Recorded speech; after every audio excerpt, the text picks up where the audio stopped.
Jangan lupa like, subscribe, dan aktifkan lonceng notifikasinya.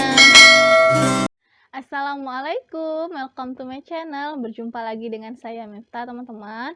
Kali ini saya akan membahas tema yaitu tentang cara menghindari diri dari perbuatan zina. Nah, bagi teman-teman ingin mengetahui bagaimana caranya atau tips-tipsnya untuk menghindari diri dari perbuatan zina, teman-teman bisa menonton video saya ya, agar teman-teman bisa menambah wawasannya atau pengetahuannya agar menjadi pribadi yang lebih baik di hadapan Allah Subhanahu wa Ta'ala. Bagi teman-teman yang belum tekan tombol subscribe-nya, silakan teman-teman tekan tombolnya dan aktifkan lonceng notifikasinya agar teman-teman bisa mengikuti video-video saya berikutnya. Bagi teman-teman yang sudah tekan tombol subscribe-nya, saya mengucapkan terima kasih banyak kepada teman-teman. Semoga rezekinya dilancarkan dan segala urusannya dimudahkan oleh Allah Subhanahu wa Ta'ala. Amin, amin ya Rabbal 'Alamin.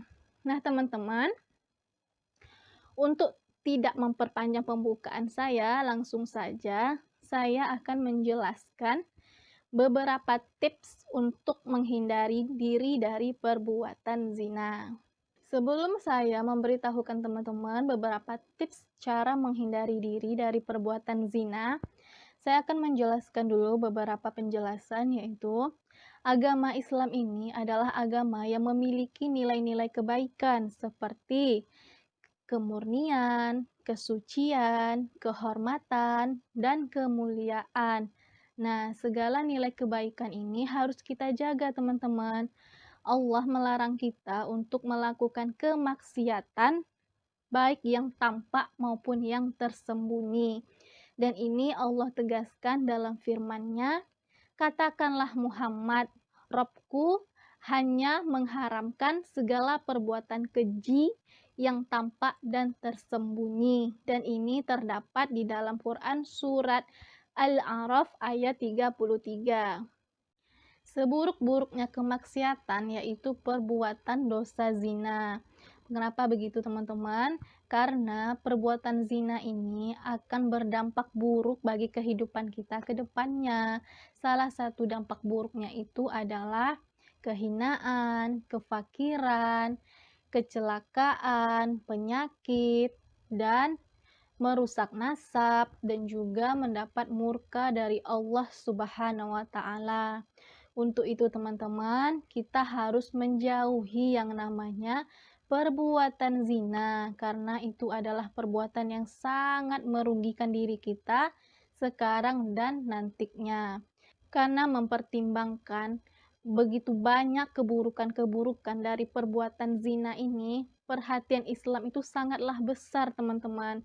Allah menegaskan dalam firman-Nya yang terdapat dalam Quran surat Al-Isra, yaitu berbunyi, "Dan janganlah kamu mendekati perbuatan zina. Sesungguhnya zina adalah perbuatan yang keji dan suatu jalan yang buruk." Berikut beberapa tips untuk menghindari diri dari perbuatan zina. Yang pertama, teman-teman, yaitu memperkuat iman dan takwa. Sebagai seorang hamba yang muslim, kita itu harus memperkuat iman dan takwa kita kepada Allah Subhanahu wa Ta'ala. Dan kita juga, teman-teman, merasa takut kepadanya dan meningkatkan ketaatan kita kepada Allah Subhanahu wa Ta'ala. Dan kita juga merasa selalu diawasi oleh Allah Subhanahu wa Ta'ala setiap perbuatan kita. Dan kita juga harus yakin dengan kebesarannya dan kemuliaannya. Dan kita juga harus mengingat janji dan hukumannya bagi orang-orang yang mendurhakai perintahnya dan melanggar larangannya. Dan ini, teman-teman, Allah tegaskan dalam firman-Nya Quran surat Al-A'raf ayat 201, yaitu yang berbunyi, "Sesungguhnya orang-orang bertakwa apabila dibayang-bayangi dengan pikiran jahat atau berbuat dosa dari setan, mereka segera ingat kepada Allah Subhanahu wa Ta'ala. Maka ketika itu juga mereka melihat kesalahan-kesalahannya." Yang kedua, teman-teman, yaitu menutup aurat. Sebagai seorang muslim, hendaknya kita menutup aurat di hadapan yang bukan mahram kita, agar kehormatan kita itu terjaga dan terhindar dari pelecehan seksual. Dengan kita sengaja membuka aurat kita di depan yang bukan mahram kita, sama saja dengan kita membuka peluang perbuatan dosa zina. Dan ini Allah tegaskan dalam firman-Nya surat Al-Ahzab ayat 59 yang berbunyi, "Wahai Nabi, katakanlah kepada istri-istrimu, anak-anak perempuanmu, dan istri-istri orang mukmin, hendaklah mereka mengulurkan jilbab ke seluruh tubuh mereka, yang demikian itu agar mereka lebih mudah untuk dikenali, sehingga mereka tidak diganggu. Allah Maha Pengampun, Maha Penyayang." Itulah teman-teman firman Allah yang terdapat dalam Quran surat Al-Ahzab ayat 59. Yang ketiga teman-teman, yaitu menjaga pandangan.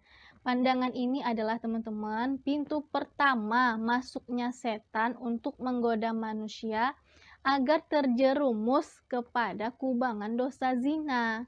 Maka barang siapa yang mampu menjaga pandangannya, maka ia akan selamat, hatinya akan tenang, pikirannya pun akan jernih serta sehat. Nah, begitu pentingnya teman-teman untuk kita menjaga pandangan kita agar kita tidak terjerumus dalam kubangan dosa zina yang akibatnya luar biasa teman-teman. Akibat dampak buruknya itu luar biasa. Dan ini teman-teman Allah tegaskan dalam firman-Nya yang terdapat di dalam Quran surat An-Nur ayat 30 dan 31 yang berbunyi, "Katakanlah kepada laki-laki yang beriman agar mereka menjaga pandangannya dan memelihara kemaluannya, yang demikian itu lebih suci bagi mereka. Allah Maha mengetahui apa yang mereka perbuat. Katakanlah kepada perempuan yang beriman agar mereka menjaga pandangannya dan memelihara kemaluannya, dan janganlah menampakkan perhiasan atau aurat kecuali yang biasa terlihat." Selanjutnya teman-teman, yang keempat, mempermudah urusan pernikahan anak.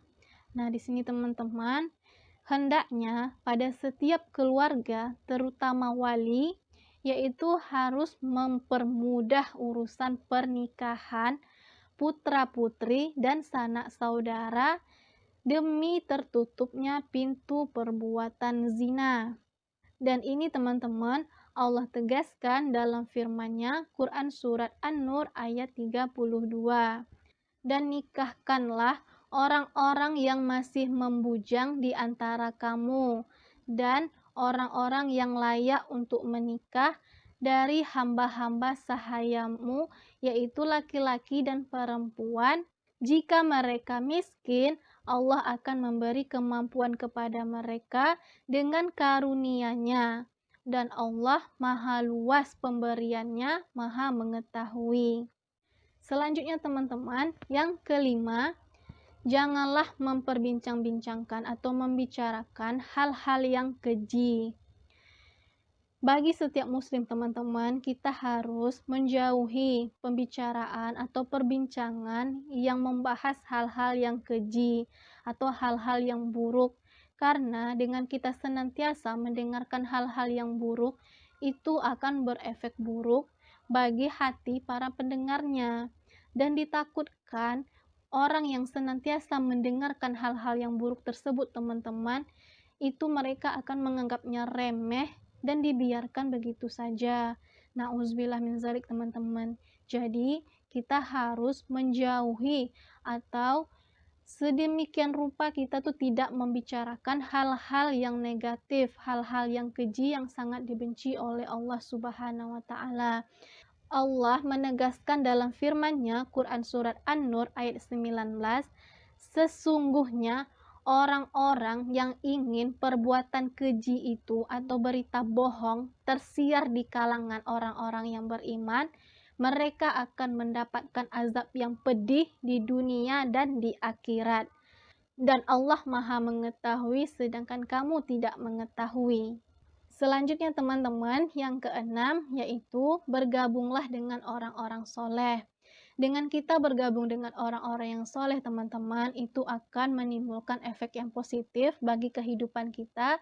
Karena dengan kita bergabung dengan orang-orang yang soleh ini, itu akan membuat diri kita menjadi pribadi yang lebih baik lagi, karena di situ kita akan rajin membaca Al-Quran, mengkaji kajian Islami, dan kita juga bisa menambah kedekatan kita dengan Allah, dan juga kita saling bertukar pesan dalam hal-hal kebaikan dan kebenaran. Dan kita juga akan menjadi pribadi yang lebih baik lagi ke depannya, dan kita bisa terhindar dari segala perbuatan zina, yaitu perbuatan yang sangat dibenci oleh Allah Subhanahu wa Ta'ala. Maka sebaiknya kita itu bergaul dengan orang-orang yang soleh, dan jangan sampai teman-teman kita itu salah dalam memilih teman. Jadi perlu diingat ya teman-teman, bergaullah dengan orang-orang yang soleh dan solehah. Selanjutnya teman-teman, yang ketujuh, hindari khalwat dengan orang yang bukan mahram kita. Apa itu khalwat ini teman-teman? Khalwat itu adalah menyendiri di tempat-tempat yang tertentu atau tempat-tempat tersembunyi. Laki-laki dan perempuan tidak boleh berdua-duaan di tempat-tempat yang jauh dari keramaian atau tempat-tempat sepi, karena ini sangat dilarang oleh Allah Subhanahu wa Ta'ala, karena dapat menjerumuskan kita dalam perbuatan zina, teman-teman. Jadi, kita harus sebisa mungkin menghindari khalwat dengan yang bukan mahram kita. Rasulullah Shallallahu Alaihi Wasallam bersabda, janganlah laki-laki berkhalwat dengan perempuan yang bukan mahramnya, karena yang ketiga adalah setan. Nah, teman-teman, Rasulullah aja melarang kita untuk berkhalwat dengan yang bukan mahram kita di tempat-tempat tertentu atau tempat-tempat yang sepi atau tempat-tempat yang jauh dari keramaian. Dan ini terdapat dalam hadis riwayat Ahmad. Nah, teman-teman, dari beberapa tips yang saya berikan kepada teman-teman, cara menghindari diri dari perbuatan zina ini, teman-teman bisa melakukannya atau mempraktekkannya dalam kehidupan sehari-hari agar teman-teman itu terhindar dari perbuatan zina yang sangat dibenci oleh Allah Subhanahu wa Ta'ala, yang akan menimbulkan beberapa efek buruk dalam kehidupan sekarang dan masa yang akan datang. Dan yang paling penting itu teman-teman, kita harus selalu mendekatkan diri kepada Allah agar Allah senantiasa menjaga perbuatan kita, langkah kita, dan Allah selalu menjaga kita di setiap perbuatan kita. Nah, teman-teman, sampai disinilah video saya. Apabila ada kesalahan dalam saya berkata-kata, saya mohon maaf sebesar-besarnya, karena kesalahan datang dari saya sendiri dan kebenaran hanya datang dari Allah Subhanahu wa Ta'ala. Saya akhiri video saya dengan mengucapkan Assalamualaikum warahmatullahi wabarakatuh. Jangan lupa subscribe ya teman-teman.